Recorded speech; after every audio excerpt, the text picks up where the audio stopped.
United peoples fellowship UPF కృతజ్ఞతా కూడిక 2026 జనవరి 23 శుక్రవారం ఉదయం 10 గంటలకు. ఫ్యామిలీ రిట్రీట్ 2026 జనవరి 26 సోమవారం ఉదయం 10 గంటలకు. వేదిక VST function hall, RTC Kalabhavan ఎదురుగా, Baghlingampally road, Hyderabad. Also live on YouTube, Facebook. Zoom meeting ID 9550504718, code 7777. వివరములకు 9550504718 మరియు 9030757571. ఆహ్వానించువారు ప్రభువు దాసురాలు Joy Cherian, founder, president and senior pastor, UPF, Hyderabad. Praise the lord. ప్రతి నెల మొదటి ఆదివారము ఫ్యామిలీ సండేగా మనము కుటుంబాలు పాడవుతున్నాయి, మీకు తెలుసు. కానీ నాకు ఆశ్చర్యం వేసేది ఏంటంటే, ఉదయకాల ఆరాధన యునైటెడ్ పీపుల్ ఫెలోషిప్ ఉదయము 6 నుండి 9 వరకు అని మనము ప్రకటించినాము. చాలా సంవత్సరాల నుండి ప్రజలకు ఉదయం లేవడము తరబీదు ఇచ్చినాం. We have train the people to rise up early. నేను ఎప్పుడు చెప్తుంటాను, ఉదయం లేసే పిట్టకు పుట్టడి పురుగులు దొరుకుతాయని. అంటే ఉదయకాలంలో ఉన్న ఆశీర్వాదాలు ఇంతంత కాదు. దేవుడు నీ కొరకు నిధులను దాచించినాడు. ఉదయకాలం నీకు దీవెనలు దాచించినాడు. పరిశుద్ధ గ్రంథంలో భక్తులందరూ ఉదయం లేచినారు.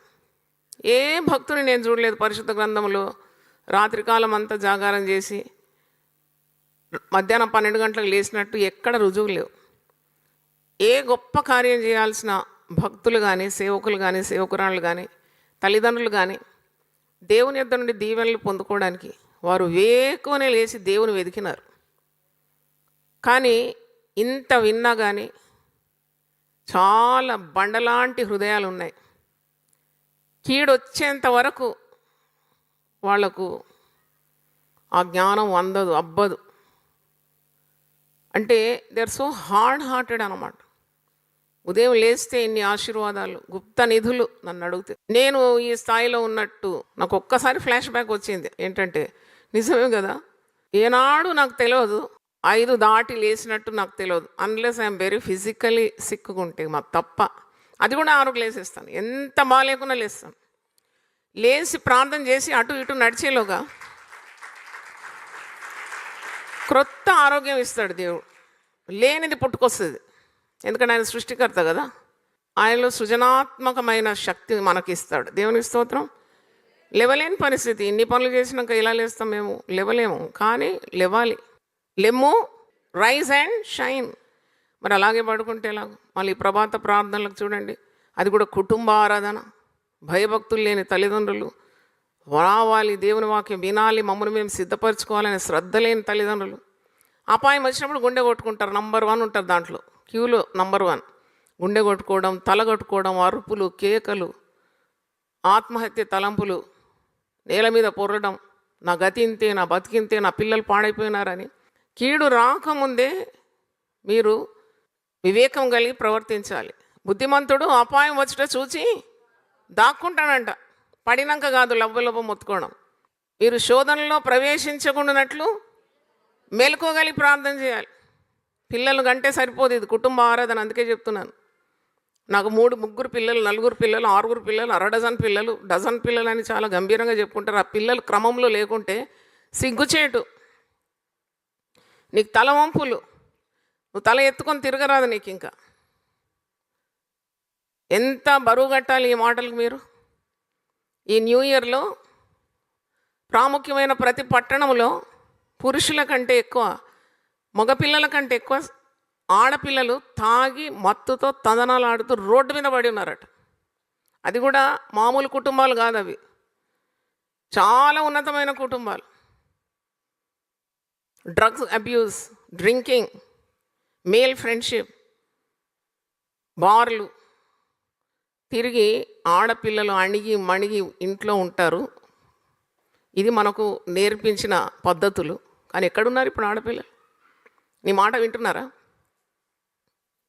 పబ్బులని, పార్టీలని, మిడ్డీలని, బికినీలని ఒళ్ళంతా కనపరుచుకుంటూ తిరుగుతున్నారు. ఎప్పుడు ఇంటికి వస్తున్నారో నీకు తెలియదు. నైట్ డ్యూటీస్ అంటున్నారు. మరి నేను ఒకవేళ మీరు ఇది ఓల్డ్ డేటెడ్ మైండ్ అని అనుకున్నా పర్వాలేదు, మీకు పెద్ద జీతాలు ఉన్న ఆడపిల్లలు రాత్రి డ్యూటీ చేయడం మరి బాధాకరమే. ఏం చేస్తున్నారో తెలియదు, ఎటు తిరుగుతున్నారో తెలియదు. నేను ఆడపిల్లల గురించి ఒక్కడికి చెప్తున్నాను, ఎందుకంటే మగపిల్లలు పాడైనారని ఎప్పుడు తెలుసు మనం. దాని గురించి వేయర్గా చెప్పే అవసరం లేదు. ఆడపిల్లలు మంచివారు, మనం చెప్పినట్టు ఉంటారని ఆ యొక్క తలంపు ఇప్పుడు పోయింది. ఇది ఇప్పుడు ఆడపిల్లలు చెప్పిన మాట వినడం లేదు. పెద్ద మరి వైరల్ అయిన కార్యము యూట్యూబ్లో వాళ్ళ వస్త్రధారణ భయంకరంగా ఉందని చాలా ట్రోలింగ్ అవుతుంది. లాభం లేదు. చేయి జారిపోయిన తర్వాత మీరు ఏం చేస్తారు? చేతులు కాలేక ఏం చేస్తారు? ఆకులు పట్టుకున్నట్టు. పిల్లల్ని చూసి మురిసిపోయే కాలం కాదు ఇది. నా బిడ్డ అందంగా ఉంటుంది, నా పిల్లోడు హ్యాండ్సమ్ ఉంటాడు, ఇలాంటి మాటలతో వారి భవిష్యత్తును కట్టలేవు. తగ్గించుకోవాలి. రోధించే స్త్రీల సహవాసం అని మనం ఆరంభించినాము. ప్రతి శనివారం అని అనౌన్స్ చేసినాము. తల్లులు ఇంటి దగ్గర ఉండే ఏడ్చే బదులు ఆలయంకి వచ్చి మీ ఏడుపేంటో ఏడవండి, దేవుని సన్నిధిలో మొరపెట్టండి. ఆనాడు యేసుప్రభు చెప్పిన మాట అక్షరాల నెరవేరుతుంది. యెరూషలేం కుమార్తెలారా, మీరు నా నిమిత్తం ఎందుకు ఏడుస్తున్నారు? మీరు మీ నిమిత్తం, మీ బిడ్డల నిమిత్తము ఏడుడి. ఇది 1000 సార్లు వినాలి. మీరు ప్రతి రోజన్నా మీ చెవిలో గంట కొట్టినట్టు వినాలి. You weep for your children. చాలామంది భార్యలను పిల్లలను డీపీలో పెట్టుకుంటారు, సోషల్ మీడియాలో వేసి నా భార్య ఇంత అందంగా ఉంది, నా పిల్లలు ఇంత ముద్దుగున్నారు. Please stop such nonsense. ఎందుకంటే చాలా భయంకరమైన ప్రమాదాలు ఉన్నాయి. నీ పిల్లలను బయట పెట్టడం కాదు. ఇప్పుడు మనం చదివిన కొండ మీద ఉన్న పట్టణము మరుగై ఉండదంట. చాలా అద్భుతం ఆ మాట. అలాగ నువ్వు పైకి రావాలి దేవునిలో కానీ, దేవుడిచ్చే దీవెనలో కానీ. అప్పుడు నువ్వు ఏ డీపీ పెట్టని అవసరం లేదు. చనిపోయిన వాళ్ళని పెట్టండి డీపీలో, మీకు ప్రమాదం లేదు. బతికున్న పిల్లలను, భార్యలను, భర్తలను ఎక్కియకండి టీవీలో, సోషల్ మీడియాలో. చాలా ప్రమాదాలు వాటిల్తుంది. Why want to display your family? నీ కుటుంబాన్ని ఎందుకు బయట పెట్టాలి? నేను ఒకసారి మా మన్మరాళ్ళంతా స్టేటస్లో పెడితే వెంటనే చర్యలు నాకు ఫోన్ చేసింది. నాకు చాలా సంతోషం. ఏంటంటే ఆమె తల్లి, నేను కాదు, ఆమెనే నాకు తల్లి. అంత జ్ఞానం దేవుడు ఇచ్చినాడు. దేవుని వందనాలు. అమ్మ ఎందుక మా ఫ్యామిలీని ఎక్కిస్తున్నావు అన్నది. గుండె జల్లు అన్నది. నేర్చుకున్నా వెంటనే. నీకు తెలిసిన ఆ ప్రమాదాలన్నీ అన్నది. నిజమే, తెలివితో మనం ప్రవర్తించాలి. ఎవరు చెప్పినా నేర్చుకోవాలి. ఆమె నాకంటే మరి ఎంత చిన్న బిడ్డ ఆమె నాకు. కానీ వెంటనే నేను సరిగిపోయినాను. అరే, ఆమెకు దేవుడు అంత జ్ఞానం ఇస్తే నేను ఎందుకు వినకూడదు? కరెక్ట్ చెప్పింది అని అనుకున్నాను. ఇంకొకటి కూడా చెప్పింది, మీరు చెప్తారో లేదో మీ పిల్లలకు, నా పిల్ల నాకు నేర్పించింది. చేప పిల్ల చేపకి ఏం చేస్తుంది? ఈత నేర్పించినట్టు. అమ్మ రోడ్డు మీద నడిచినప్పుడు ఎవరికి ఐ కాంటాక్ట్ ఇవ్వద్దు అన్నది. ఇదేంటో నేనే పడుచు పిల్లనా ఏంటి? నేను చెప్పాలి కదా నేను నీకు, మరి నువ్వు నాకు బోధిస్తున్నావు ఏంటంటే వద్దు, ఎవరికి ఐ కాంటాక్ట్ ఇవ్వద్దు, సీదా రావాలా, సీదా వెళ్ళిపోవాలంటే. నేను ఎంత జ్ఞానం నేర్చుకున్నానంటే, బా పిల్లలు కడుపులో ఉన్నప్పుడు ప్రార్థన చేసేదాన్ని, దేవా అమితమైన జ్ఞానం ఈ బిడ్డలకు దయచేయని. మరి ఎందుకంటే అంత పాడులోకంలో మనం ఉన్నాం. ప్రపంచం అంత మలినమైపోయింది. ఎప్పుడు ఏ కీడొచ్చి పడుతుందో తెలియదు, ఏ ప్రమాదంలో నువ్వు ఇరుక్కుంటావో తెలియదు. అందుకే వేటకాని ఊరిలో పడకుండా నన్ను కాపాడమని ఏం చేయాలి? ప్రార్థన చేయాలి. అంటే పరిశుద్ధ గ్రంథంలో మత్తయి సువార్త 5వ అధ్యాయం ఈరోజు మనం మరి కొండ మీద ఉన్న పట్టణం గురించి వాక్యం విన్నాం కదా. కొండ మీద ఉన్న పట్టణము మరుగై ఉండదంట. మత్తయి సువార్త 5వ అధ్యాయము 14వ వచనంలో మీరు లోకమునకు వెలుగై ఉన్నారు. కొండ మీద ఉన్న పట్టణం ఎప్పుడు వెలుగు వెదజల్లుతూ ఉంటుందన్నమాట. వెలుగు చీకటిని జయిస్తుంది. Light is a conqueror, it conquers darkness. చూడండి, ఈ వెలుగు చీకటిని జయించి నిలబడుతుంది. కొండ మీద ఉన్న పట్టణము వలె ఉండాలంటే మనము సత్ప్రవర్తన గలవారమై ఉండి రక్షణ పొంది దేవుని స్వరాన్ని వింటూ మన ప్రవర్తన చక్కబెట్టుకుంటూ దేవుని నియమాల ప్రకారం బ్రతుకుతూ దేవుని దయందు మనుషుల దయందు సత్యం అనుసరించి వర్ధిల్లాలని అర్థము. దేవునికి స్తోత్రం. నువ్వు కొండ మీద స్థలం కొనుక్కొని అక్కడ ఒక బంగ్లా కట్టుకొని అక్కడ ఉండాలని కాదు దీని అర్థం.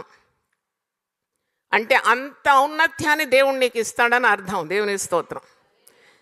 అందరూ నిన్ను చూస్తారు. చూడండి, ఎత్తైన స్థలంలో ఏది పెట్టినా అందరికీ అది బహాటంగా కనబడుతుంది. దాగుడు మూతలు ఉండవు. ట్రాన్స్పరెన్సీ అన్నమాట. నాకు అర్థమైందంటే స్వచ్ఛత, స్ఫటికం వలె ఉన్న జీవితాలు.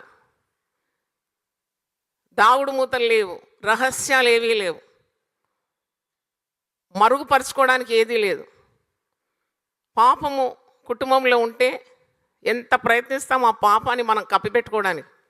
భర్త వ్యభిచారి అంటే సాయశక్తులు ఇతరులకు చెప్పకుండా ఉంటాం, చేదు మింగుతూ మింగుతూ. భార్య త్రోవ తప్పిందంటే అది కూడా మింగుతూ ఉంటాం. మింగి మింగి చాలామంది పురుషులు గుండెపోటు వచ్చి చేస్తారు, చాలామంది స్త్రీలు కూడా పడకెక్కుతారు. నిన్న రాత్రి 10:30కు ఒక యవనస్తురాలు వచ్చింది నా దగ్గర. వెక్కి వెక్కి ఏడుస్తుంది అనమాట. మంచి ఉద్యోగస్తురాలు, 2 పిల్లలు ఉన్నారు, కానీ తట్టుకోలేకపోతుంది. ఏమైంది నీకు ఇంత ఏడుస్తున్నావు? మంచి ఉద్యోగస్తురాలు, దేవుడు అన్ని విధాలను నిన్ను ఆశీర్వదించినాడు, మళ్ళీ ఎందుకు ఏడుస్తున్నావు అంటే, అమ్మా నా భర్త స్త్రీలోలుడు, ఒక్క స్త్రీతో ఆగడమ్మా, కనబడే స్త్రీలందరూ కావాలి. మరి ఇప్పుడు నువ్వు ఏం చేస్తావంటే, ఏం చేయాలమ్మా? పుట్టింటికి వెళ్ళిపోవాలనుకున్నాను. నువ్వు పుట్టింటికి వెళ్ళిపోతే మరి సమస్యకు పరిష్కారం ఉందా అని అడిగినా. లేదమ్మా, అక్కడ అన్నలు వదినలు అందరూ ఉన్నారు, అది ఉమ్మడి కుటుంబం, వెళ్ళడానికి కూడా నాకు బాధ ఉంది. ఇక్కడ నీకు సొంత ఇల్లు అంటే సొంత ఇల్లు, అత్తమామలు ఉన్నారు, ఉమ్మడి కుటుంబం, మరి ఎందుకు ఈ పని చేస్తున్నావు? యునైటెడ్ పీపుల్ ఫెలోషిప్లో మేము స్త్రీల గురించి, కుటుంబాల గురించి ఇన్ని ప్రసంగాలు అప్లోడ్ చేసి యూట్యూబ్లో పెట్టినాం కదా. నీ కుటుంబాన్ని కట్టుకోవాలి కదా. ఎదిగిన 2 పిల్లల్ని వదిలేసి నువ్వు ఎట్టుపోతావు? నాకు అప్పుడే రాత్రి 10:30 అయింది రామ్నగర్లో. తిరిగి ఇంటికి పోవాలి, మాకు కూడా డెడ్ లైన్ ఉంటుంది కదా, క్రమం పాటించాలి కదా. నేను కూడా మధ్యరాత్రి వెళ్ళరాదు.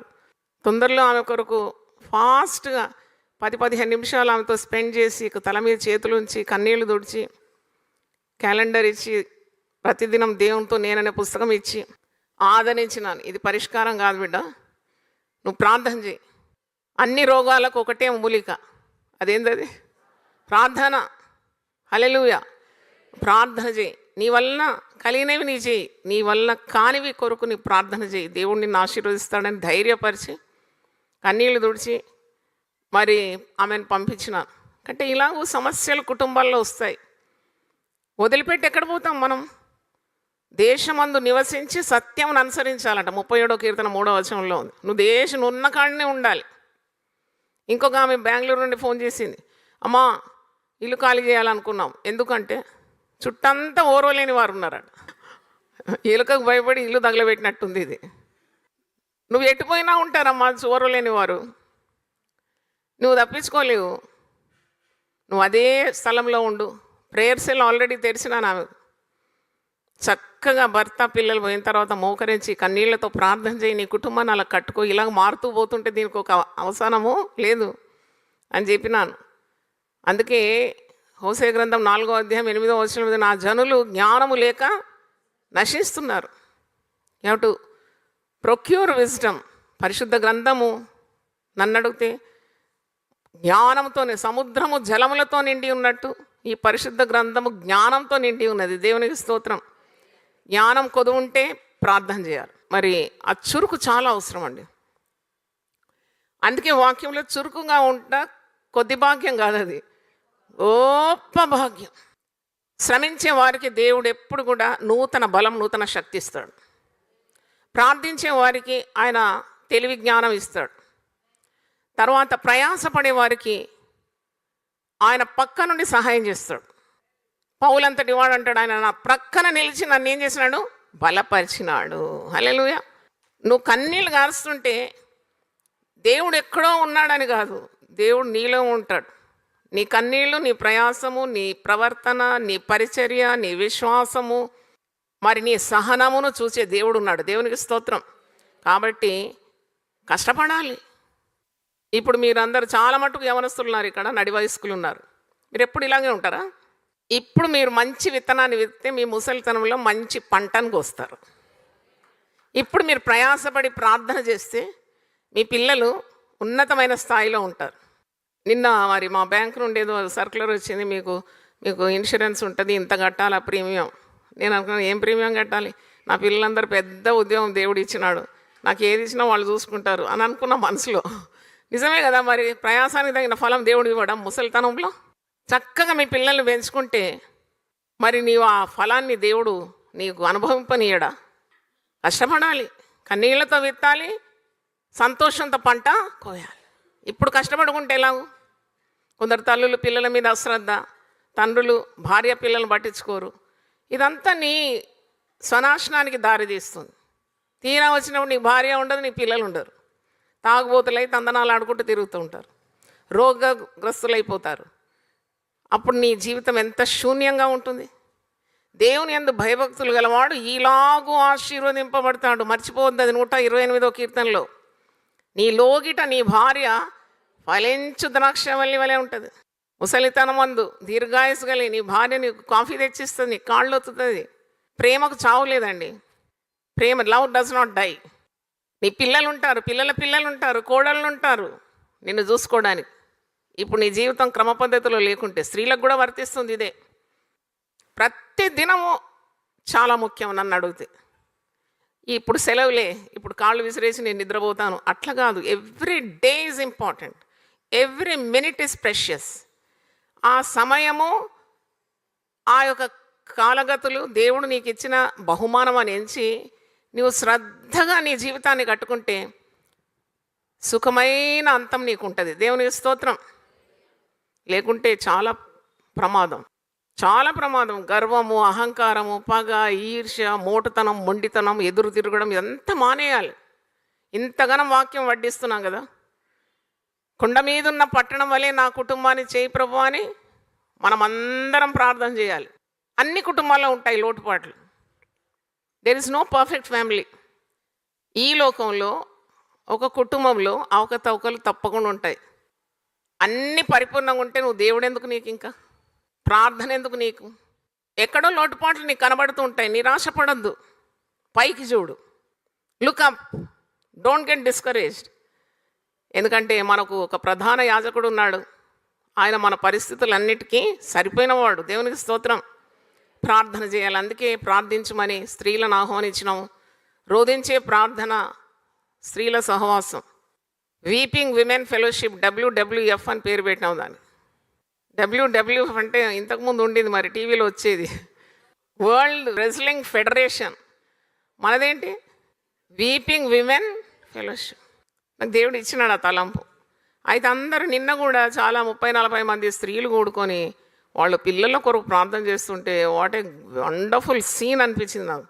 ఎంత చక్కని దృశ్యం అది. ముసలమ్మ ముచ్చట్లు పెట్టుకుంటా గుమ్మముల మీద కూర్చొని అక్కపక్కలతో మాట్లాడుతూ సమయాన్ని వ్యర్థం చేస్తూ షాపింగ్లని, మరి అక్కడ తిరగడం ఇక్కడ తిరగడం. ఇప్పుడు ఆటో కూడా ఫ్రీ కావాలని డిమాండ్ అంట. బస్సు సరిపోలేదు, కుటుంబాలు కూలిపోయినాయి, ఇప్పుడు ఆటో కూడా కావాలని అడుగుతున్నారట. ఆమె పాదములు ఆమె ఇంట నిలవదు, తిరుగుతూనే ఉంటుంది పని పెట్టుకొని. ఒక స్త్రీ అంటే ఒక మ్యాచింగ్ బ్లౌజ్ కొరకు పొద్దున్న పోయింది, ఇల్లు వాకిలి భర్తను పిల్లల్ని వదిలేసి. వచ్చేటప్పటికి సూర్యుడు అస్తమించినాడు. ఎక్కడికి పోయినావంటే మ్యాచింగ్ కొరకంట. తిరగని షాప్ అంటూ లేదంట. ఎవరిని వెతుకుమని ఉంది వాక్యంలో? దేవుని వెతకాలట. ఎవరి సన్నిధి వెతకాలి? దేవుని సన్నిధి వెతకాలి. లోకము దాని ఆశలు గతించిపోతుంది, మిగిలిపోతుంది. పాడైన నీ కుటుంబం తెలివి లేకుంటే. మరి ఇక్కడ వాక్యంలో చూసినప్పుడు మత్తయి సువార్త 5వ అధ్యాయంలో చక్కగా కట్టబడిన కుటుంబం అది కొండ మీద ఉన్న పట్టణం వలె ఉంటుందట. కొండ మీద ఉన్న పట్టణము మరుగై ఉండనేరదు అంటే దాని అర్థం నీ కుటుంబము పేరు, ప్రతిష్ఠిత, గొప్పతనం నువ్వు చెప్పే అవసరమే ఉండదన్నమాట. ఇతరులకు ప్రకటించే అవసరం, మా పిల్లలు ఇట్లండి అందరూ డెమాన్స్ట్రేట్ చేసుకుంటారు కదా, ఇదిగో ఇంతమంది మనమళ్ళు మనమరాళ్ళు పిల్లలు ఇట్లా దేవుని సేవలో ఉన్నారు, చాలా ఉన్నతమైన ఉద్యోగాలు అని చెప్పే అవసరం ఉండదు.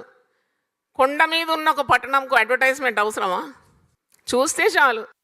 చూస్తే చాలు, ఆ కట్టబడిన కుటుంబాన్ని చూస్తే నిజముగా ఈ కుటుంబానికి ఎవరు తోడున్నారు? దేవుడు తోడైనాడు. చప్పట్లు కొట్టి దేవుని స్తుతిద్దాం. నిజముగా వీరిని దేవుడు ఏర్పరచుకున్నాడు. ఏర్పరచబడిన కుటుంబం అనే పేరు వచ్చేదాకా నువ్వు పెనుగులాడాలి దేవునితోటి. దేవుని స్తోత్రం.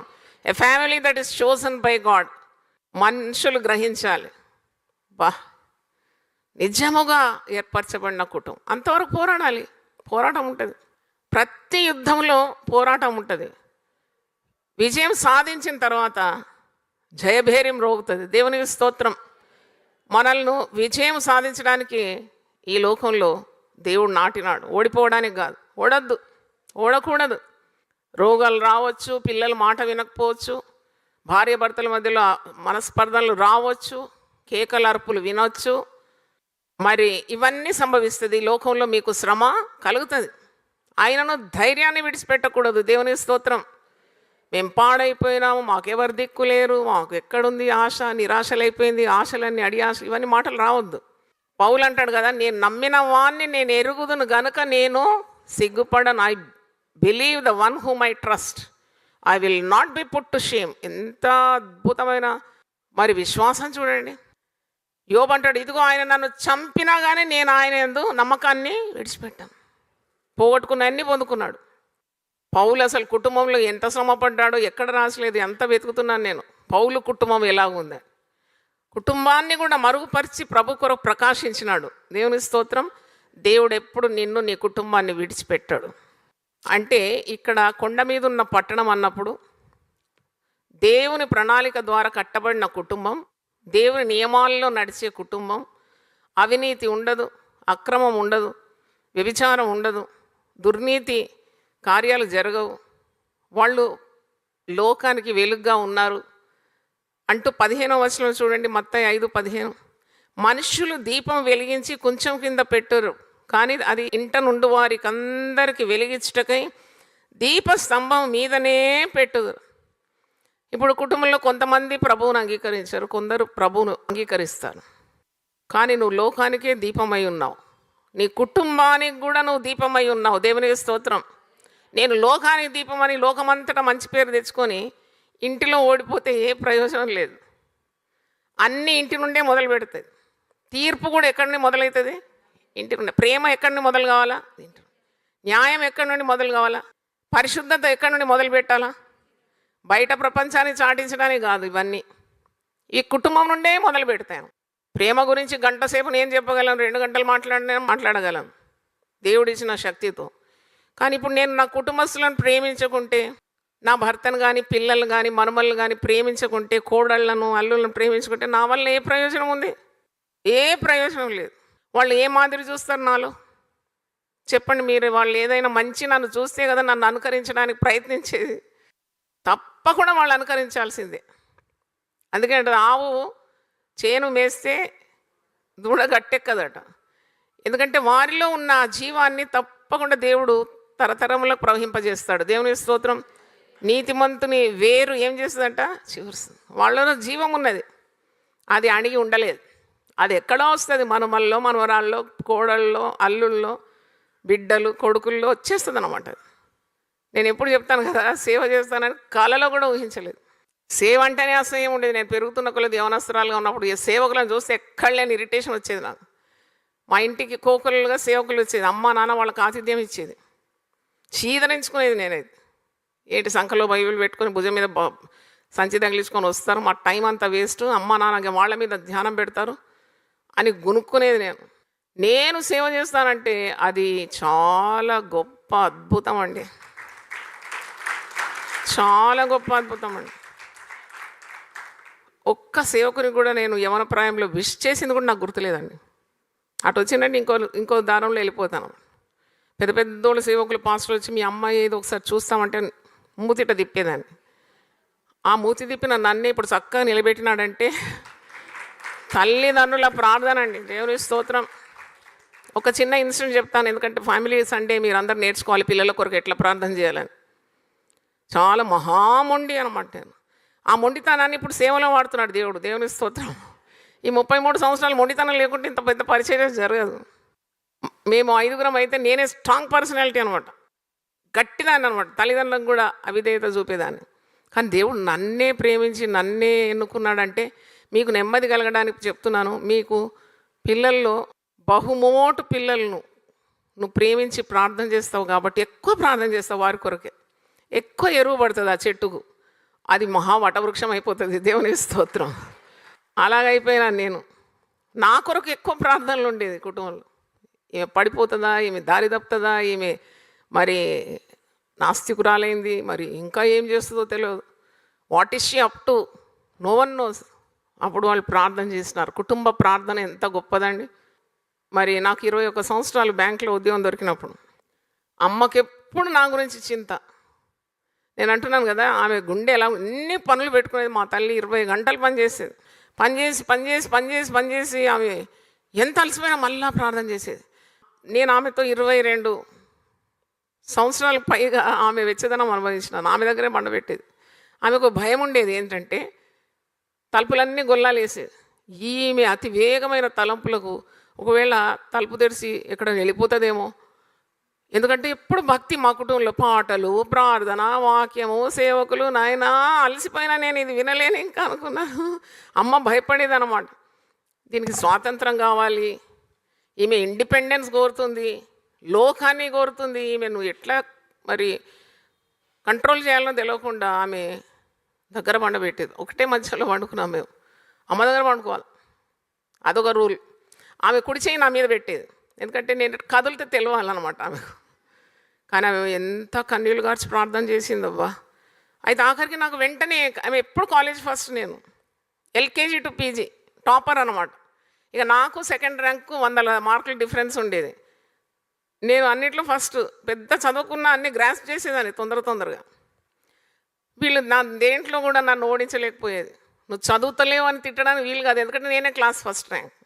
ఎప్పుడు 4 బ్యాడ్జ్లు ఉండేది: school leader, class leader, good conduct, high proficiency. ఇన్ని బ్యాడ్జ్లు తగిలించుకొని పోయేదన్నమాట. మరి వాళ్ళు దేంట్లో కూడా నన్ను కోపం చేయడానికి వీలు కాదు. నాకు తలంపులేమో రెవల్యూషనరీ ఐడియాస్. అప్పుడు నేను గ్రాడ్యుయేషన్ కాగానే నాకు స్టేట్ బ్యాంక్లో ఉద్యోగం దొరికింది. అంటే నన్ను ఈమె చెప్పిన మాట వినడం లేదు కాబట్టి ఈమె సేవకు మచ్చ తెస్తుంది తప్పకుండా. మా నాన్నగారు ఇంత ప్రయాసపడి కేరళ నుండి మేము మిషనరీస్కి వచ్చినాము. అందరూ చక్కగా భయభక్తులు కలిగి బైబిల్ చదువుకుంటారు, ప్రార్థన చేస్తారు తక్కిన పిల్లలు. ఈమె ఒక్కటి తేలింది, ఈమె చాలు సేవ పాడు చేయడానికి అనుకున్నారు. నన్ను ఏం చేసినారంటే, నేను గ్రాడ్యుయేషన్ అయిపోయింది, నేను కాలేజ్ ఫస్ట్ వచ్చినాను. ఎకనామిక్స్ అంటే నాకు చాలా ఇష్టం.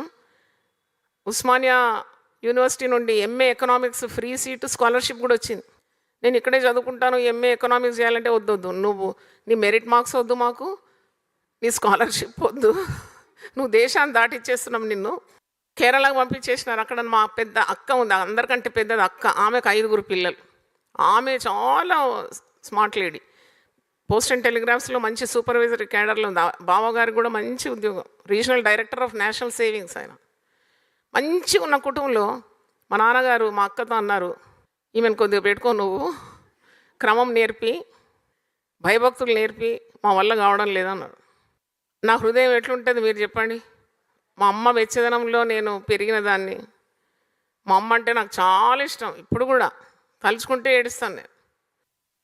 అయితే మా నాన్న ఎంత స్ట్రిక్ట్, తల్లిని బిడ్డను ఏం చేసేసిండు, వేరు చేసి పడేసినాడు.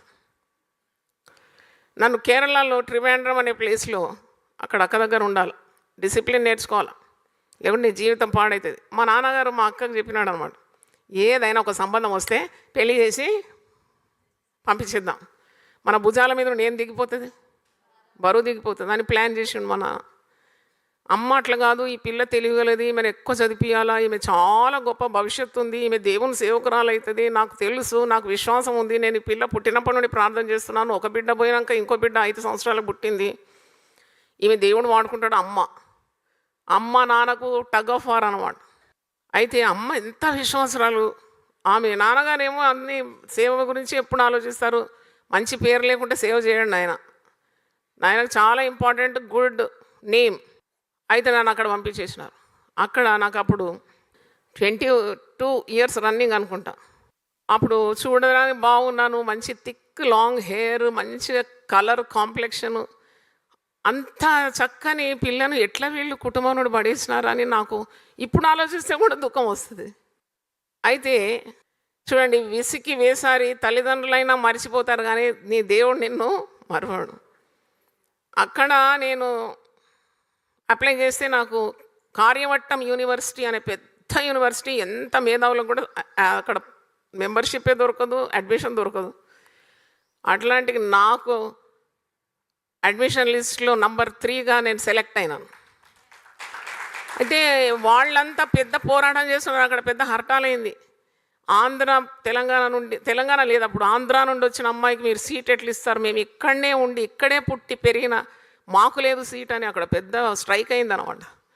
అయినా కానీ వాళ్ళు నా పక్షాన నుండి she's a meritorious student, we can't say no అని చెప్పి నాకు అడ్మిషన్ ఇచ్చినారు. ఇక కాలేజ్ అడ్మిషన్ దొరికింది, చదువుతున్నాను ఎంఏ ఎకనామిక్స్. అక్క దగ్గర కూడా చాలా డిసిప్లిన్.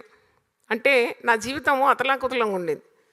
ఎంటుకలు మరి పెద్ద ఎంటుకలు దూసుకొని దువ్వెన ఆడబడేసేదాన్ని, బట్టలిపి ఆడబడేసేదాన్ని. అంటే లాడ్గా పెరిగినాను కదా, నాకు తెలియదు ఈమె ఇంట్లో ఇంత క్రమం అని. అయితే మా బావగారు అటు ఇటు చూసేది ఒకసారి. ఆయన ఇంట్లో పర్ఫెక్ట్ డిసిప్లిన్. మా అక్క నన్ను చేరదీసి, నాకు మా అక్కకు 15 ఏళ్ళ డిఫరెన్స్ అనమాట. ఇట్లా కాదు బిడ్డ, ఇట్లా చేయాలా, దువ్వినాక నువ్వు దువ్వెనలో నుండి ఏం చేయాలి, వెంట్రుకలు తీసి చక్కగా పేపర్లో కట్టి డస్ట్బిన్లో వేయాలి, ఇల్లంతా అవుతుంది. అంత స్క్రాచ్ నుండి నేర్పించిందండి మా అక్క కూడా. ధన్యురాలు, దేవునికి స్తోత్రం. బట్టలు మడత చేయాలి. ఒకసారి అన్ని బ్లౌజెస్ ఉతికినాను ఆ హాలిడే నాడు. ఒక బ్లౌజ్ అటు ఎడముఖం పెడముఖం అన్నీ ఇర్రెగ్యులర్గా వేసినాను. అక్క నన్ను చేతితో పట్టుకొచ్చి, ఇట్లా కాదు అన్నీ ఒకే ముఖంగా వేయాలి, చూసిన వాళ్ళకు కూడా ఎంత ఇంపుగా ఉంటుందని నేర్పించింది అక్క. బట్టలు ఆరేయడంలో కూడా క్రమం ఉండాలని నేర్పించింది. అయితే ఇలాగ నాకు పద్ధతులు నేర్పించి మరి ఎంఏ ఎకనామిక్స్ చదువుతున్నాను. ఒంటరిగా ఉన్నప్పుడు చాలా దుఃఖం వచ్చేది. అంటే తల్లిదండ్రి ఇలాగ నాకు ఎంత సుఖం ఉంది అక్కడ, బాగానే ఉంది, అన్నీ బాగున్నాయి, కానీ 5 పిల్లలు, వాళ్ళ మధ్యలో నేను ఉండాలా. సో నాకు ఇండిపెండెన్సే లేదు. ఎంత మంచి భోజనం పెట్టినా దుఃఖం వచ్చేది. అప్పుడు మా తల్లి నన్ను చూడడానికి వచ్చింది. తల్లిదండ్రి ఇద్దరు వచ్చినారు. అమ్మ నన్ను పట్టుకొని ఏడ్చింది. అయితే నేను అమ్మను తీసుకొని బయట, అంతే మంచి వాతావరణం ఉంటుంది కేరళలో, అంతా గార్డెన్ ఆఫ్ ఇండియా అంటారు, పచ్చదనం అనమాట. అమ్మని తీసుకొని బయట నడుస్తున్నాను. ఒక బ్యాంక్ కనబడ్డది, స్టేట్ బ్యాంక్. అయితే నేను ఉట్టిగా అమ్మకు బ్యాంకు అవన్నీ లోపల చూద్దాం రా అమ్మ అని, నేను జస్ట్ స్టూడెంట్ కదా అని చూస్తే మా అమ్మ అనేది, ఒక రోజు వస్తుంది జాయ్, నువ్వు ఇలాంటి ఒక బ్యాంక్లో ఉద్యోగం చేస్తావు అన్నది. అయితే నేను ఎందుకమ్మా అంటే, నీకు అప్పుడు స్వాతంత్రం ఉంటుంది, డబ్బులు ఉంటాయి, దేవుని భయం ఉంటుంది, మేము ప్రార్థన చేస్తున్నాను కదా, నేను దేవుడు అట్టగా ఆశీర్వదిస్తాడని. కానీ ఆమె చెప్పి నన్ను చాలా దుఃఖంతో మరి నాకు బాయ్ చెప్పి ట్రైన్ ఎక్కి వాళ్ళు వెళ్ళిపోయినారు. కానీ నిజంగానే ఆ ప్రవక్త అనాలి, సేవకురాలు చెప్పిన నోటి మాట నాకు అదే వారంలో నేను స్టేట్ బ్యాంకులో ఉట్టి జస్ట్ అప్లై చేసిన, నా తపాలు పెట్టెలో పడేసి వచ్చినాను. వాళ్ళు నన్ను రిటర్న్ టెస్ట్ పిలిచినారు. మా తల్లి ఎంత శ్రద్ధ కలదంటే, వినండి స్త్రీలు, మీరు పుట్టింటికి మాటి కొరుకుతుంటారు కదా పెట్టెలు మోసుకొని, పిల్లలకు చదువు చెప్పారు. మా తల్లి ఎంత శ్రద్ధ కల తల్లి, ఇది కుటుంబ ఆరాధన కాబట్టి చెప్తున్నాను ఇవన్నీ. నెక్స్ట్ క్లాస్ ది బుక్స్ సమ్మర్లో తెచ్చేదాన్ని. ఇప్పుడు 7వ తరగతి అనుకోండి, నేను 8వ తరగతి ఉన్న టెక్స్ట్ బుక్స్, నోట్ బుక్స్ అన్నీ కొనేసేది ముందే. కొని అవన్నీ మేము చదవాలి, అది చదివించేది మాతో. నాకు తెలుగు ఉన్నప్పటి నుండి నేను చెప్పగలను, నాతోటి ప్రతిరోజు తెలుగు ఒక పేజ్ రాపిచ్చేదండి. Every day I have to write 1 page of handwriting in Telugu. పనికి వచ్చిందా లేదా మీకు? తెలుగు అండి, మాకు తెలుగు రాదు కదా, మలయాళం కదా ఇంట్లో. కానీ తెలుగు బుక్ చూసి రాతనమాట, ఏంటో కూడా తెలుగు, కానీ అలాగే దిద్దేది నేను. అయితే అంత తరబీదు చేసేది. తెలుగులో ఎప్పుడు క్లాస్లో ఫస్ట్ ర్యాంక్ నేను అనమాట. ఎంత శ్రద్ధగల తల్లి అండి.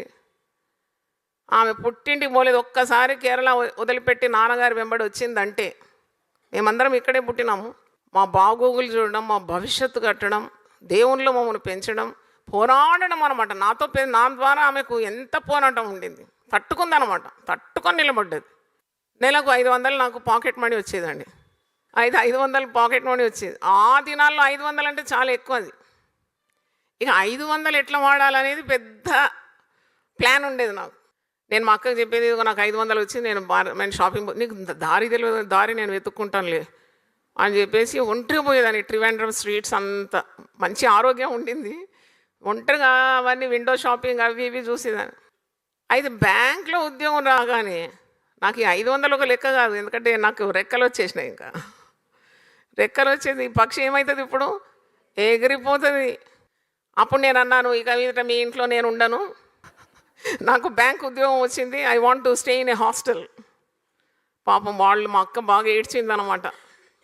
రే ఈమె నా కస్టడీలో నాన్నగారు పెడితే ఇప్పుడు ఈమెకు రెక్కలు వచ్చేసినాయి, బ్యాంక్ ఉద్యోగం వచ్చింది. బ్యాంక్ ఉద్యోగం రావడం ఆ దినాల్లో కష్టం అనమాట.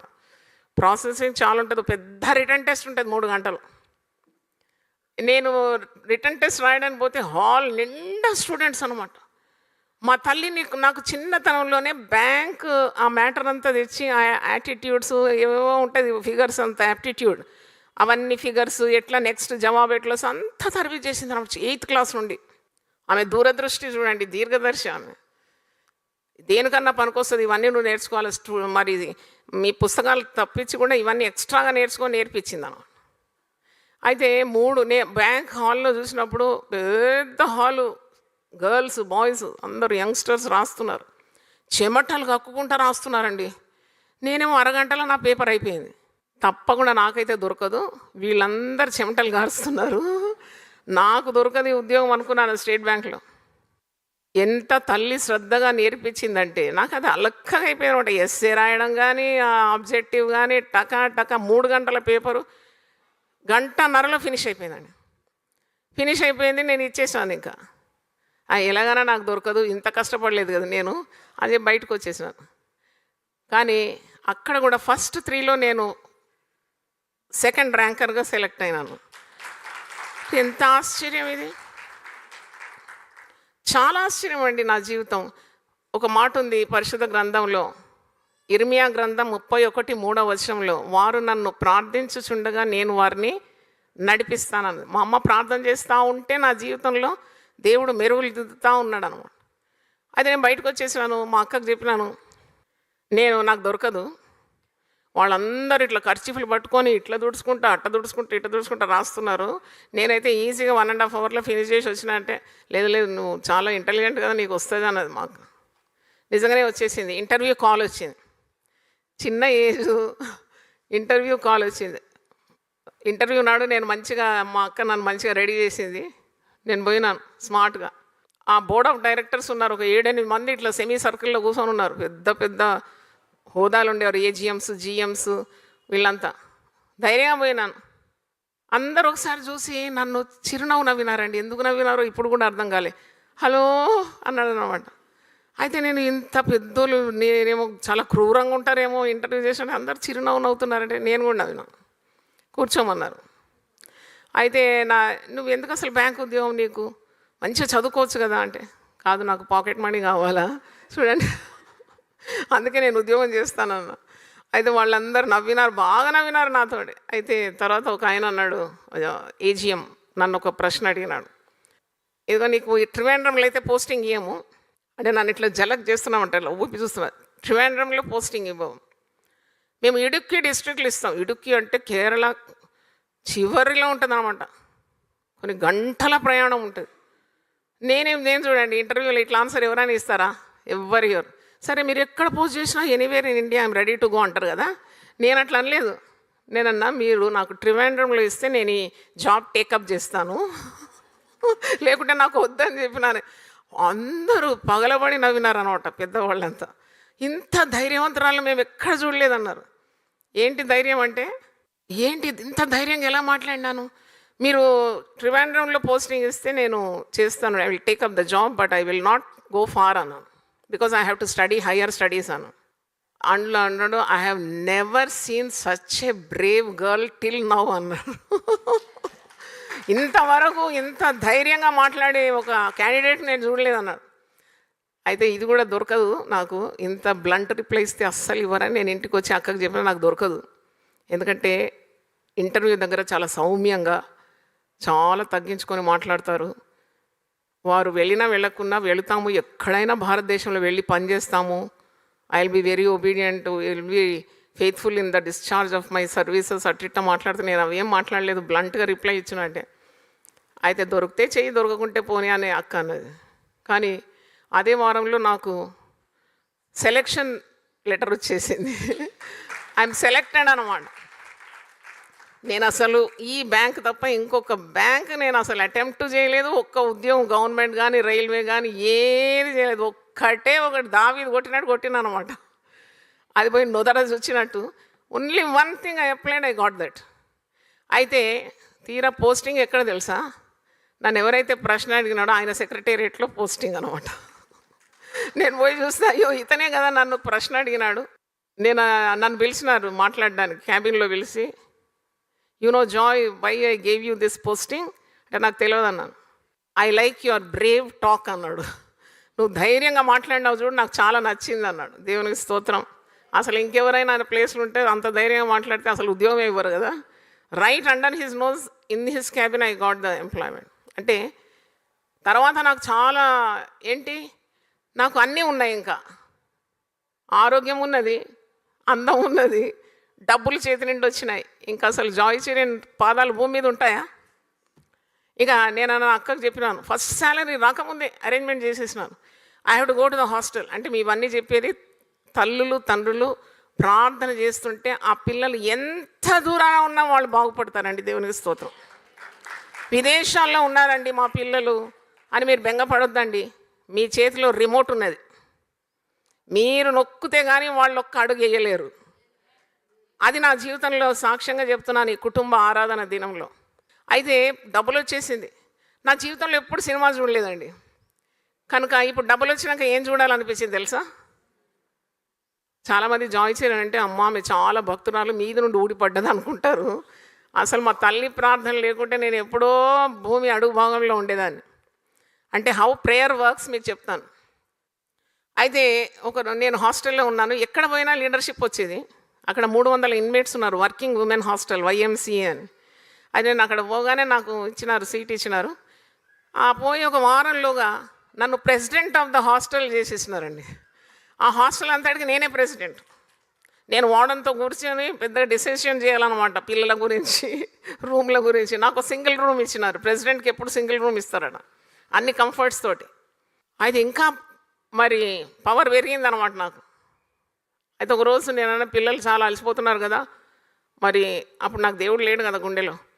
నేనన్ను పిల్లలకు మంచి ఎంటర్టైన్మెంట్ ఇవ్వాలి, వాళ్ళను కొద్దిగా ఫ్రీడమ్ ఇవ్వండి, వాళ్ళు కొద్దిగా అటు ఇటు వాళ్ళ ఫ్రెండ్స్ హౌసా, రిలేటివ్సా, సినిమా థియేటర్ ఎక్కడైనా వెళ్ళండి, కొద్దిగా మీరు కన్సెషన్ ఇవ్వాలని. నేను కదా వీళ్ళందరికీ నాయకురాలు. అయితే నేను కూడా ఒక గ్రూప్ ఫామ్ చేసినాను, 10 మంది. అక్కడ లేటెస్ట్ ఒక సినిమా వచ్చింది, అది మలయాళంలో చూడాలని ఆశ. అసలు సినిమా చూస్తే కదా నాకు తెలియదు కదా, థియేటర్ అని తెలియదు నాకు. థియేటర్ అడుగు పెట్టడం నాకు తెలియదు. అంత భయభక్తుల్లో కట్టుదిట్టతో పెంచితే మరి ఏముందో చూడాలని ఉంటుంది కదా. అయితే నేను ప్లాన్ చేసినాను మంచిగా. ఐఎమ్ గుడ్ ప్లానర్ అనమాట. చిన్నప్పటి నుండే ప్లాన్ చేసి ఆర్గనైజ్ చేసినాను. ఆ రోజు శనివారం మేము బ్యాంక్ నుండి వచ్చేసినాను. అయితే ప్లాన్ చేసిన అందరు తయారైన మంచిగా ఆడపిల్లలు. నాకేమో సొమ్ము లేదు, షోకు లేదు.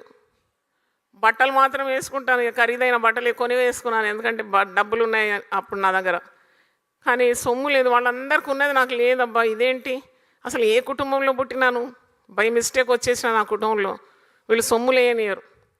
అందరి దగ్గర ఒక్కొక్క చైన్ అడుక్కొని వేసుకున్నా. మరి నీ చెవుల సంగతి ఎట్లా అని అడిగినారు ఫ్రెండ్స్. అరే నాకు ఏదైనా స్టడ్స్ ఏదైనా కొని అంటే దాని కొరకు ఒక అమ్మాయి పోయి స్టడ్స్ కొని ఇచ్చింది. అన్నీ తగిలించుకున్నా. ఎంత వైభవంగా కనబడుతున్న అద్దం చూస్తే అసలు ఇన్ని 22 సంవత్సరాలు లైఫ్ వేస్ట్ అయిపోయింది నాది సొమ్ము లేకుండా అని చెప్పి తయారైన మంచిగా ముస్తాబైనండి.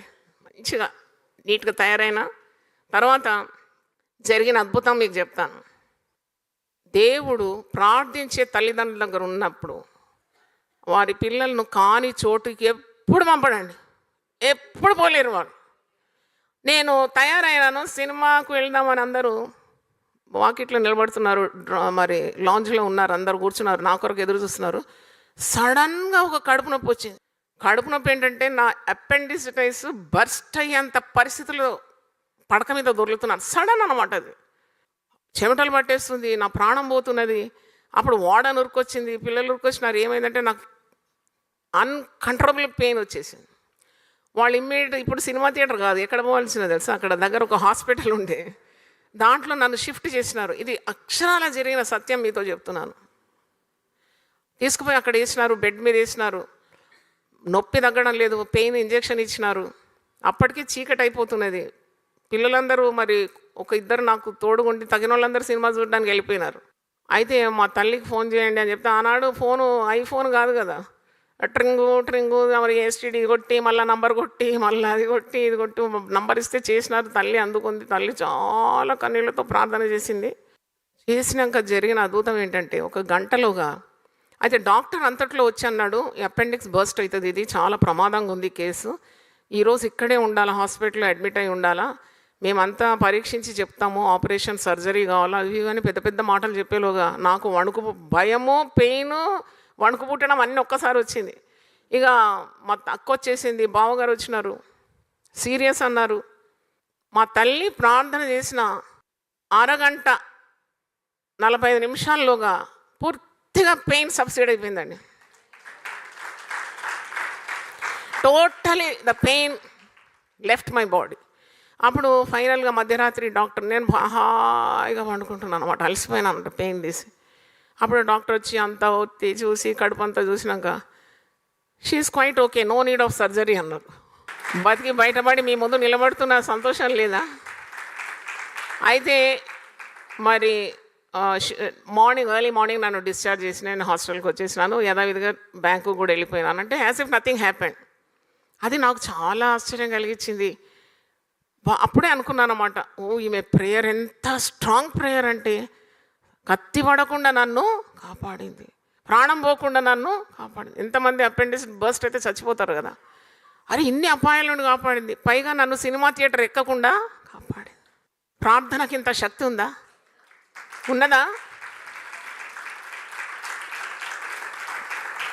నీ చేతి నిండా డబ్బు, అన్ని విధాల స్మార్ట్గా ఉన్నాను, బ్యాంకులో ఉద్యోగం అంతున్నది, కానీ ఏనాడు అడుగులు జారకుండా 3.5 సంవత్సరాలు అక్కడ ఉన్నాను కేరళలో. ఒక్కరోజు కూడా నా అడుగు జారలేదండి, దేవునికి స్తోత్రం. అంటే నేను ఏదైనా చేయాలనుకుంటే చేయలేకపోయేదాన్ని. తల్లి ఒకటి తల్లులారా వినండి, తండ్రులారా కూడా వినండి. పిల్లలకు క్రమం చిన్నప్పుడు నేర్పిస్తే అది వాళ్ళ హృదయంలో పదిలంగా ఉంటుంది, వాళ్ళు దాని ద్వారా దీవింపబడతారు. మా తల్లి ఒక మాట చెప్పేది, నువ్వు రోడ్డు మీద నడిచేటప్పుడు అపరిచితులైన వ్యక్తులు నీకు గుడ్ మార్నింగ్ చెప్పినా, గుడ్ ఈవినింగ్ చెప్పినా బదులు పలుకొద్దు, స్ట్రైట్గా నీ దారికి వెళ్ళిపోవాలన్నది. అయితే నేను ట్రివాండ్రంలో పనిచేసేటప్పుడు అక్కడ ముడి కూడా వేయరు, స్నానం చేసి ఫ్రెష్గా ఇట్లా మరి జుట్టు ఇట్లా ఇరబోసుకొని పోతారు కేరళ పిల్లలు. నేను కూడా వాళ్ళలాగా నేను కూడా అట్నే తయారయ్యాను. అయితే రోడ్డు మీద నడుస్తుంటే ఒక గుంపు బాయ్స్ ఉండేది. అయితే వాళ్ళు నన్ను చూసి చాలా కమెంట్స్ చేస్తున్నారు. దాంట్లో ఒక్కడు మాత్రం గుడ్ మార్నింగ్ మేడం అన్నాడు. అయితే వాడు గుడ్ మార్నింగ్ మంచిగా చెప్తే నేనెందుకు గుడ్ మార్నింగ్ చెప్పదు, గుడ్ మార్నింగ్ అన్నా. అయితే నాకు మా తల్లి చెప్పిన ఉపదేశం గుర్తు రాలే నాకు. అప్పుడు నేను పొద్దున్న కనబడతాడు, సాయంత్రం కూడా కనబడతాడు. Good morning madam, good evening madam. మాకు అప్పుడు నేను బ్యాంక్లో జాయిన్ కాగానే నాకు ఒక లీడర్షిప్ వచ్చింది. ఏంటంటే రిక్రియేషన్ క్లబ్ అని ఒకటి ఉంది, దానికి లీడర్ నేను. అంటే అన్నీ ఆర్గనైజ్ చేయాలి, cultural activities, dramas, displays, choreographies, దానికి లీడర్ అన్నీ ఆర్గనైజ్ చేయడం నా పని అనమాట. అప్పుడు తక్కిన బ్రాంచెస్ అన్నిటి నుండి అక్కడికి వస్తారు జనాలు. అందరూ నన్ను గుర్తుపడతారు, నేను లీడర్షిప్లో ఉన్నాను, మైక్ దగ్గర మాట్లాడతాను కాబట్టి. కానీ నాకు ఈ వ్యక్తి ఎవరు తెలియదు, అపరిచితుడు. ఒక సినిమా వచ్చింది కదా దీని పేరు మీద. అయితే వీడెవరో నాకు తెలియదు, కానీ ఎప్పుడు గుడ్ మార్నింగ్ చెప్తాడు, గుడ్ ఈవినింగ్ చెప్తాడు. ఒకరోజు నేను మా ఫ్రెండ్తో నడుస్తున్నాను, ఒక క్లోజ్ ఫ్రెండ్ ఉంది చంద్ర అని. మేమిద్దరం బ్యాంక్ నుండి తిరిగి నడుస్తున్నాం అదే మెయిన్ రోడ్డు మీద. అక్కడ మళ్ళా కనబడ్డాడు. మేడం గుడ్ ఈవినింగ్ అన్నాడు. అప్పుడు నేనేమనుకున్నానంటే, నేను ఇంత పెద్దగా పనిచేస్తున్నా కాబట్టి అతను ఎవరో బ్యాంక్ ఎంప్లాయీ ఉండొచ్చు, నన్ను చూసి మర్యాదగా గ్రీటింగ్ ఇస్తున్నాడని. అప్పుడు ఈ పిల్ల నా పక్క నుండి ఒక్క గిల్లు గిల్లింది నన్ను. అయితే ఎందుకు గిల్లుతున్నావు నన్ను అంటే, వాడు ఎవడో తెలియదు, నువ్వు గుడ్ మార్నింగ్ గుడ్ ఈవినింగ్ ఎట్లా చెప్తావు, వాడు ఇక్కడ ఈ ప్లేస్లో మహారౌడీ అన్నది. ఓ అమ్మో, నా తల్లి చెప్పిన మాట గుర్తొచ్చి వణికిపోయినానమాట. ఆ రోజు రూమ్కి పోయి తల పట్టుకున్నాను.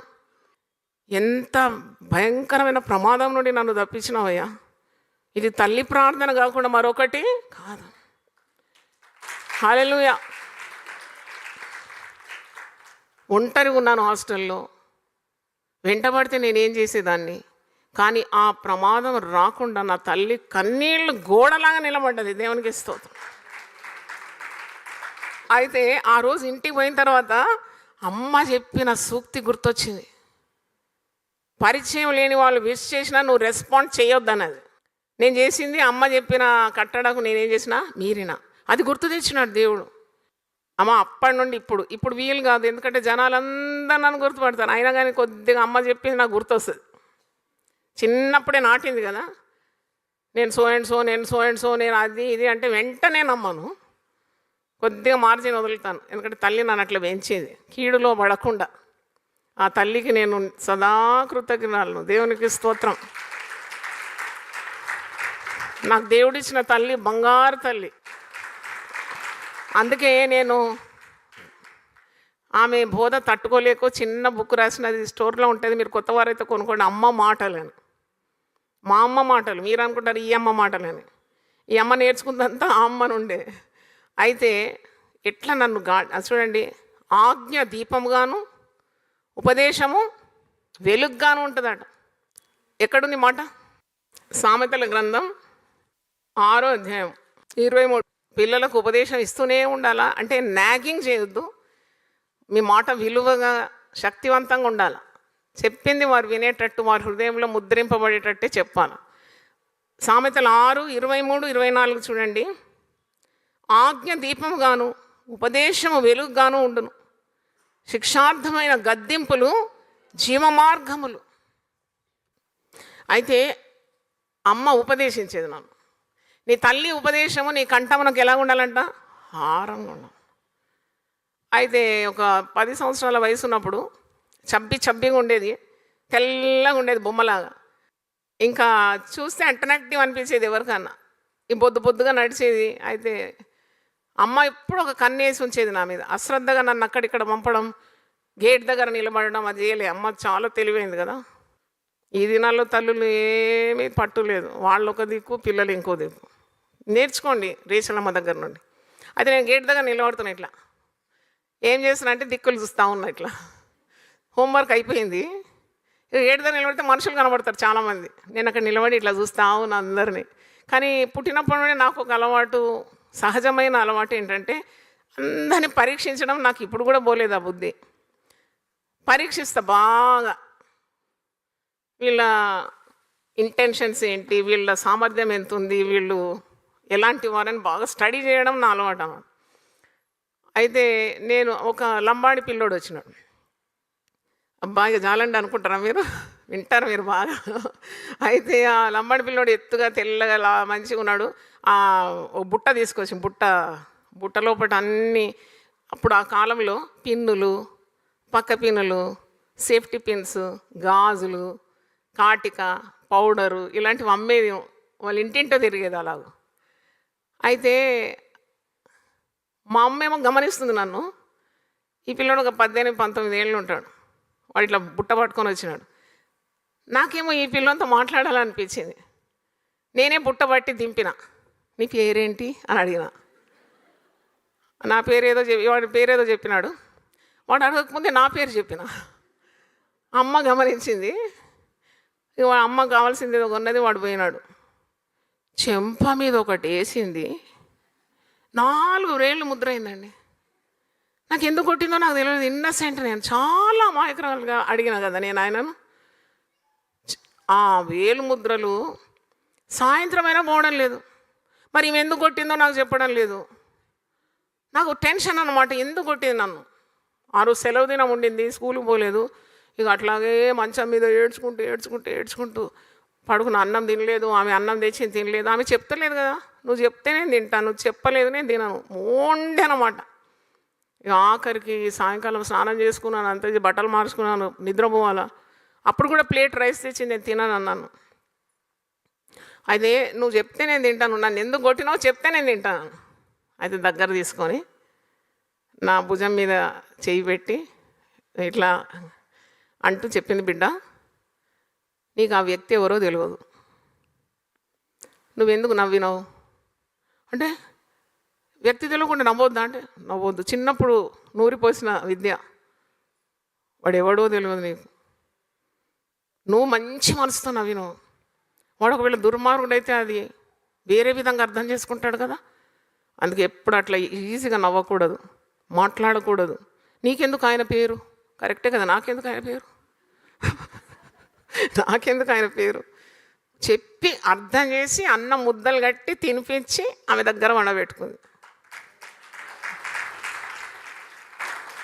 చాలా పనికొచ్చింది అమ్మ మాటలు చెప్పాలంటే, చాలా ఉంది. అంటే it's not very easy to build your family. బైబిల్లో ఒక మాట ఉంది కదా, యెషయా 50, మనం అందరము గొర్రెల వలె ఏం చేయనాము, త్రోవ తప్పిపోయినాం, కానీ ప్రధాన కాపరిగా ఆయన మనల్ని ఏం చేసినాడు, మంచి మార్గంలోకి తీసుకొచ్చినాడు. చక్కని తల్లిదండ్రుల బాధ్యత తమ పిల్లలు దారి తప్పిపోతుంటే చూసుకుంటూ ఉండడం చాలా క్రైమ్. అది నువ్వు నెట్టేస్తున్నావు నాశనం అనే గోతిలోకి. You have the courage and the righteousness and the holiness. ఆ పరిశుద్ధత నీకుంటే నువ్వు చక్కగా ప్రేమగా వారిని సరిదిద్ది సరైన మార్గంలో క్రమంలో నడిపిస్తే మీరు అనేక మంది జాయ్ చర్యలను తయారు చేయగలుగుతారు. దేవునికి స్తోత్రం. అందరూ ఒకసారి లేచిన పడితే పాట పాడి ప్రార్థన చేసి ముగించుకుందాం. ఒక చక్కని పాట ఉంది, ఆ నంబర్ చెప్తాను మీకు. 5వ పాట 2వ వచనం నేను పాడుతున్నాను.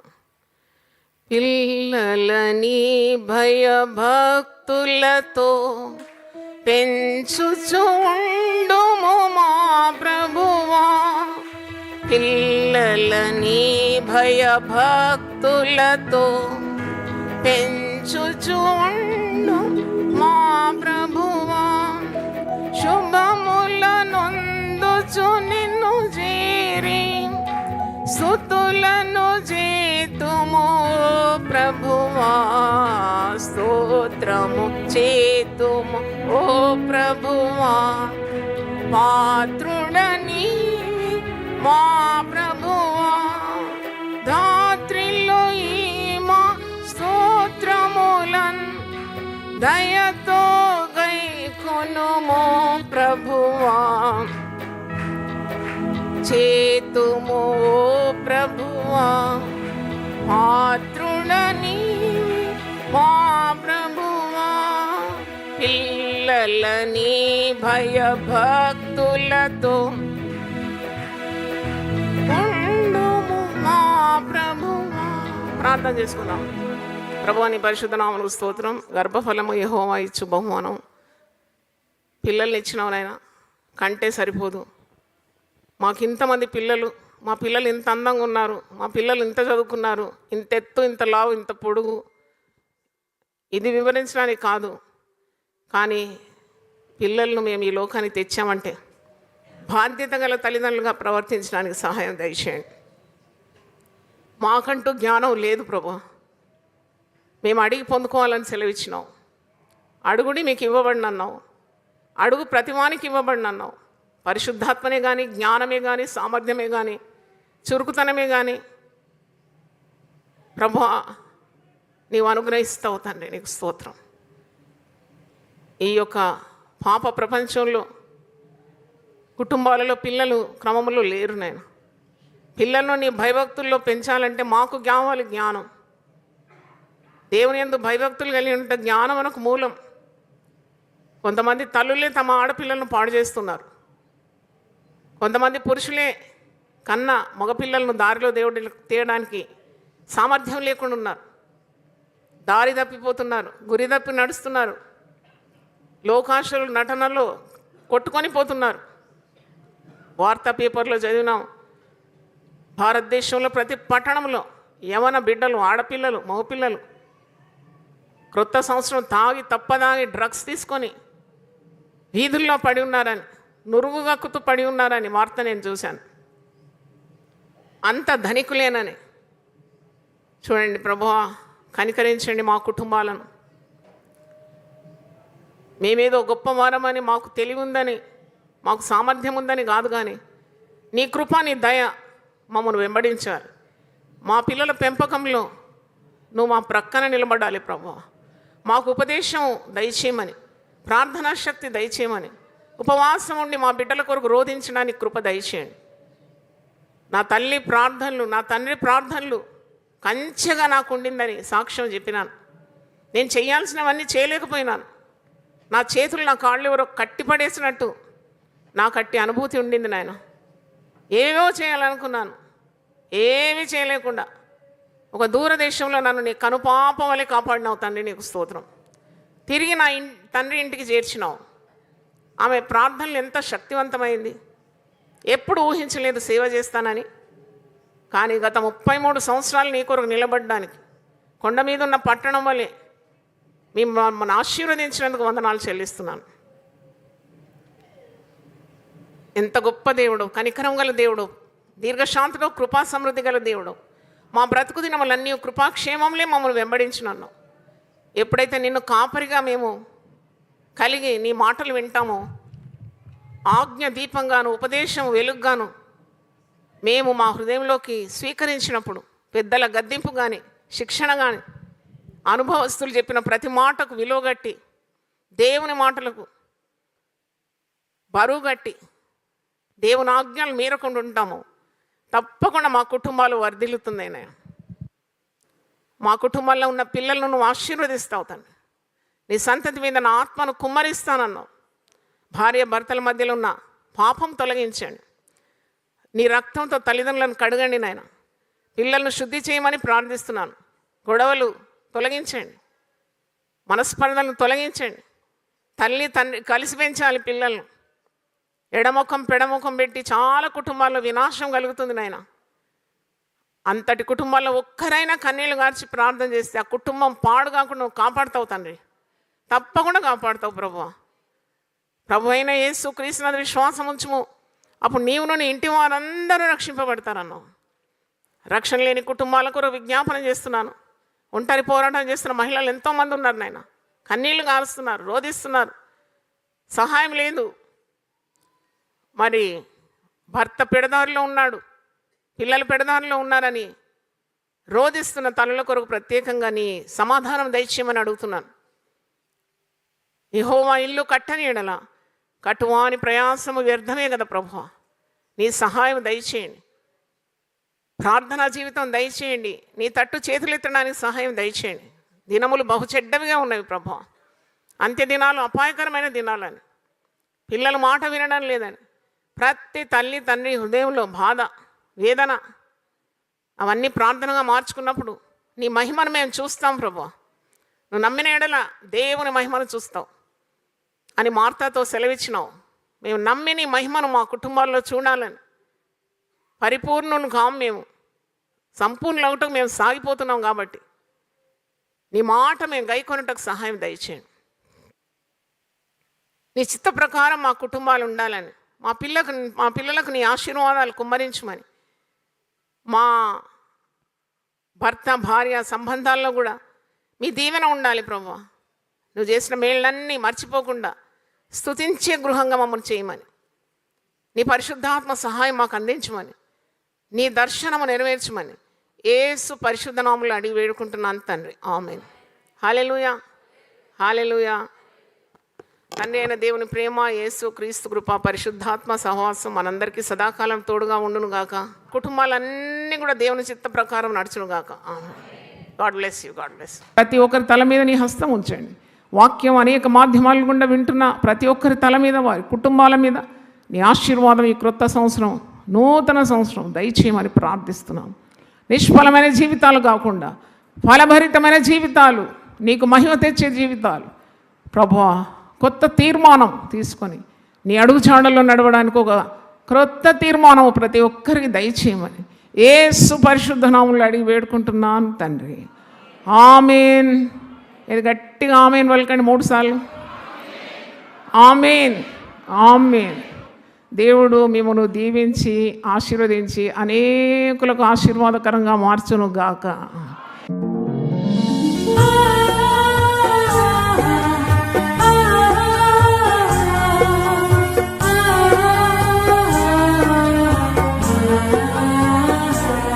నీ ధనము నీ ఘనము ప్రభు యేసుదే, నీ దశమా భాగము నీయ వెనుదీతువా. నీ ధనము నీ ఘనము ప్రభు యేసుదే, నీ దశమా భాగము నీయ వెనుదీతువా. ధరలోన ధనధాన్యములనీయగా కరుణించి కాపాడి రక్షింపగా. ధరలోన ధనధాన్యములనీయగా కరుణించి కాపాడి రక్షింపగా. పరలోకనాదుండు నీకీయగా మరి యేసు కొరకీయ వెనుదీతువా. పరలోకనాథుండు నీకీయగా మరి యేసు కొరకీయ వెనుదీతువా. నీ ధనము నీ ఘనము ప్రభు యేసుదే, నీ దశమా భాగము నీయ వెనుదీతువా. పాడి పంటలు ప్రభువు నీకీయగా కూడు గుట్టలు నీకు దయచేయగా. పాడి పంటలు ప్రభు నీకీయగా కూడు గుట్టలు నీకు దయచేయగా. వీడంగ ప్రభు యేసు నామంబును గడువేల ప్రభుకీయను క్రైస్తవా. వేడంగ ప్రభు యేసు నామంబును గడువేల ప్రభుకీయను క్రైస్తవా. నీ ధనము